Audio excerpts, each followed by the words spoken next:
이자가 살아왔던 삶을 좀 살펴볼 필요가 있는데요. 방화살인 사건이 발생하기 11년 전이었던 2008년의 일입니다.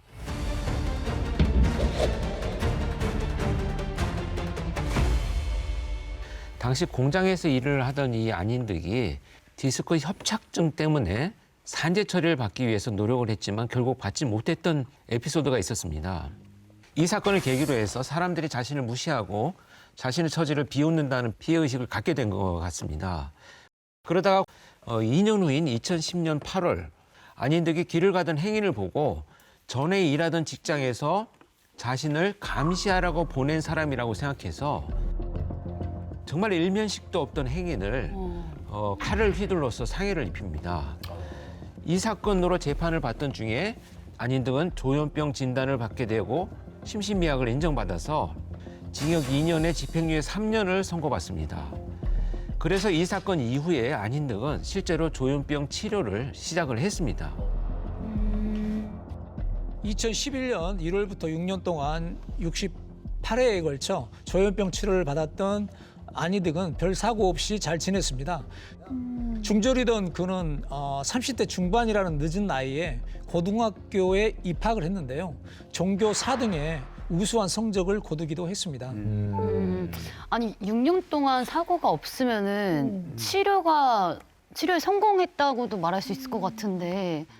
구체적인 그 이유는 알 수 없지만 그 안인득은 2016년 7월에 스스로 조현병 치료를 이제 중단하게 됩니다. 근데 조현병 환자가 투약을 중단할 경우에 1년 이내에 재발할 확률이 매우 높습니다. 심지어 안인득은 보호관찰 기록, 범죄 경력도 있던 정신질환 환자였던 만큼 더 주의가 필요했던 걸로 보입니다. 네. 정확한 이유는 알 수 없지만 예상되는 중단 이유가 좀 있을까요? 근데 결정적으로 제가 현장에서 만난 이 그 정신질환을 갖고 있는 분들은 자기가 정신질환이 있다라는 생각을 안 해요. 그치, 안 하겠다. 그러니까 무슨 얘기냐면 내가 지금 상당히 위험한 상태이니 약을 먹고 치료를 받아야지라는 생각을 스스로 안 하기 때문에 결국은 멈춰지게 될 수밖에 없는 이런 악순환이 반복된다 이렇게 보여집니다. 네. 그러니까 지금 계산을 해보면 안인득은 마지막 치료 이후에 거의 3년 가까이 방치되어 있던 거나 마찬가지입니다. 네. 네, 그렇게 이제 방치된 상태에서 안인득의 조현병 증상 점점 최악의 상황으로 치닫게 됐습니다. 그런데 정말 안타까운 건요. 당시에 여러분 보셨던 화면을 보셨던 A양과 그 가족이 했던 경찰 신고 이외에도요. 많은 주민들이 안인득에 대한 신고를 했었습니다. 이번 참사를 막을 수 있었던 기회가 매우 여러 번 있었다는 이야기죠.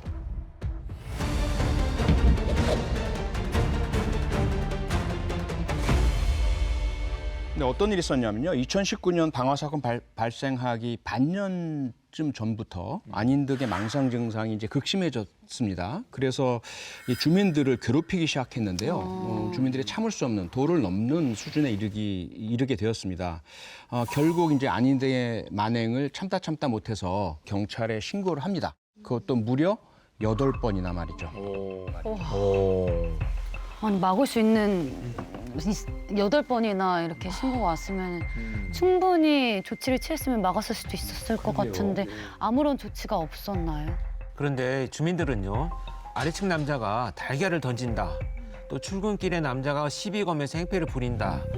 또 욕을 하면서 따라온다. 이런 신고들을 수차례 했는데 사실 제가 지금 말씀드린 이런 사안들이 영장을 청구할 수 있는 상황이 아니에요. 안타깝게도. 그러니까 결국은 이제 경찰이 출동했어도 계도를 하고 현장 종결 처리에만 그치는 일이 반복된 거죠. 지금 이제 이 사건 발생하고 난 이후에 유가족분들이나 우리 시민 여러분들은 답답할 수밖에 없겠죠. 믿을 건 경찰밖에 없는데 신고까지 했는데 근데 앞서 이제 권일용 프로파일러가 설명을 드렸지만 법적으로만 따지자면 하나하나의 행위들이 경범죄 처벌법 위반 또는 소란 행위 뭐 이런 것들이다 보니까 종결 처리로 중단됐던 것 같아요. 그런데 보민 씨 말씀처럼 사실은 이게 일회성 행위로만 보자면 그렇지만 다 모아놓으면 이건 상당히 심각한 상황 아니겠습니까? 그 경우에 이제 우리 경찰이나 우리 법이나 제도나 우리 사회가 적극적으로 대응할 수 있는 준비를 안 갖추고 있어요. 그래서 이 부분이 아직은 우리가 치안의 선진국이라고 말할 수 없지 않느냐. 예, 그런 안타까움이라고 생각됩니다. 네. 참 상황이 여러모로 지금 안타까운 그런 모습인데요.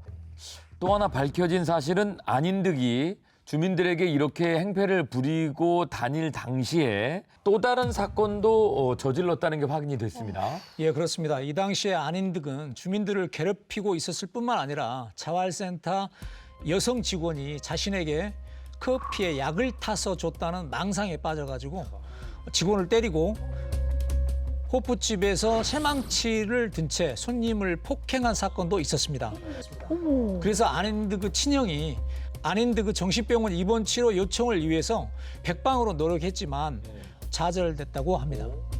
오? 아니 왜요? 이 정도 사건이 많으면은 좀 강제적으로 집행해야 그렇죠. 되는 거 네. 아니에요? 형이 노력을 했는데. 그렇습니다. 지금 이 안인득의 친형은요.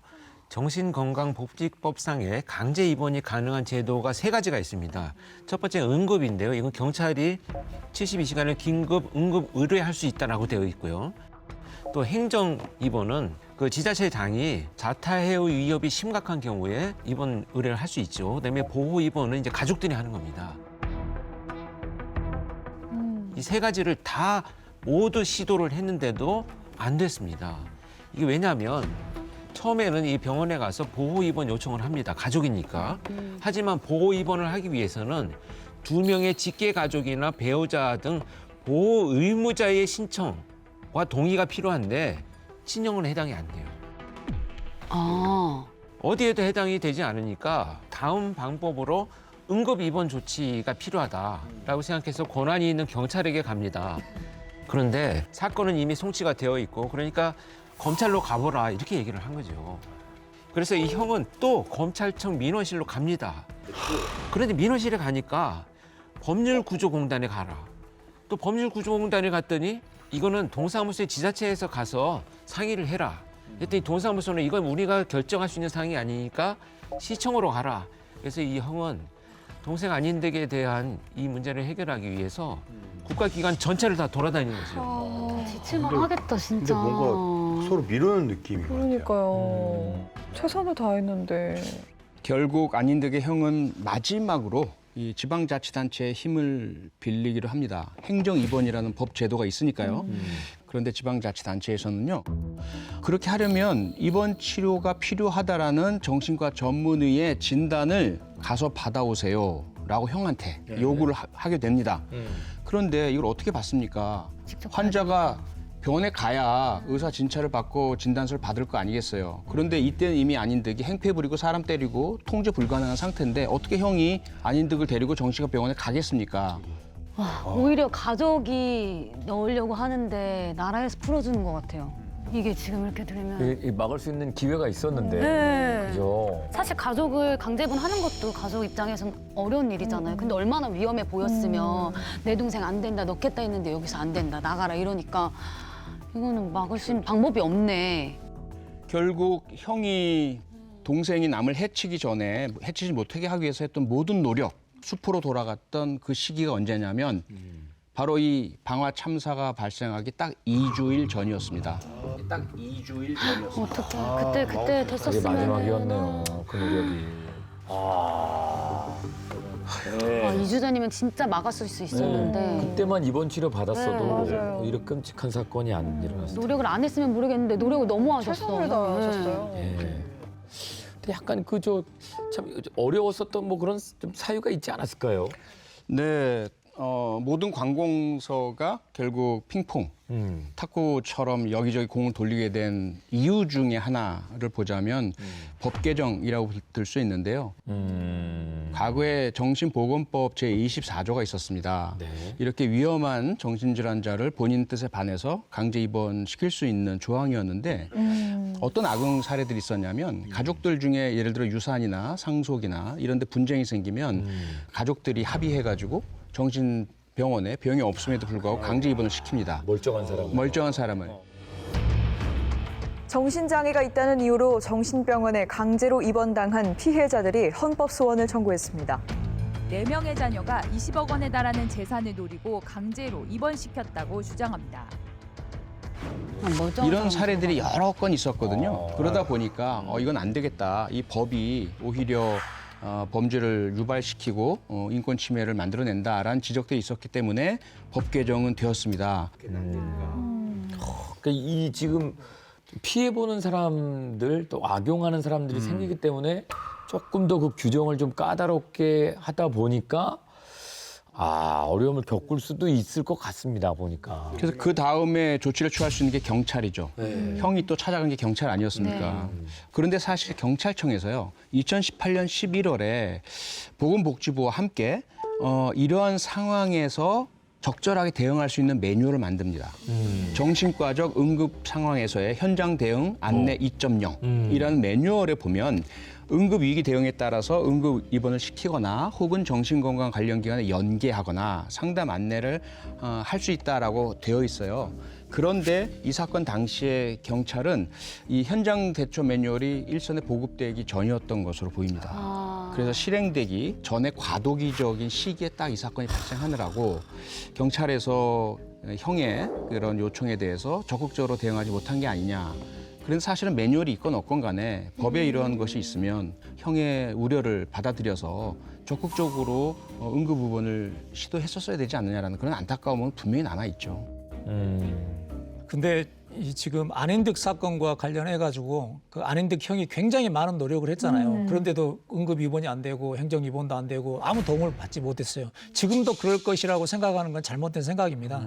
지금 현재는 시스템이 많이 바뀌어 가지고 이런 정신질환자에 대해서 경찰에서는 적극적으로 지금 대처를 하고 있고 실질적으로 응급 입원을 시행하고 있어요. 근데 이제 그 과정에서 정신질환자를 전문적으로 지금 치료해주는 그 병상도 많지가 않아요. 그래서 일선에서 실제 이렇게 응급 입원을 하려고 그러면 입원할 병원을 찾아서 서울 시내 없으면 경기도 없으면 인천 이만큼 병상이 많이 부족하기 때문에 이거는 좀 더 많은 관심을 가지고 그런 전문 병원도 많이 늘리고 안인득 씨 형과 같은 그런 사연이 있으면 경찰도 자문도 하고 그럼 직접적으로 많이 나설 수 있습니다. 다 같이 해야죠. 예.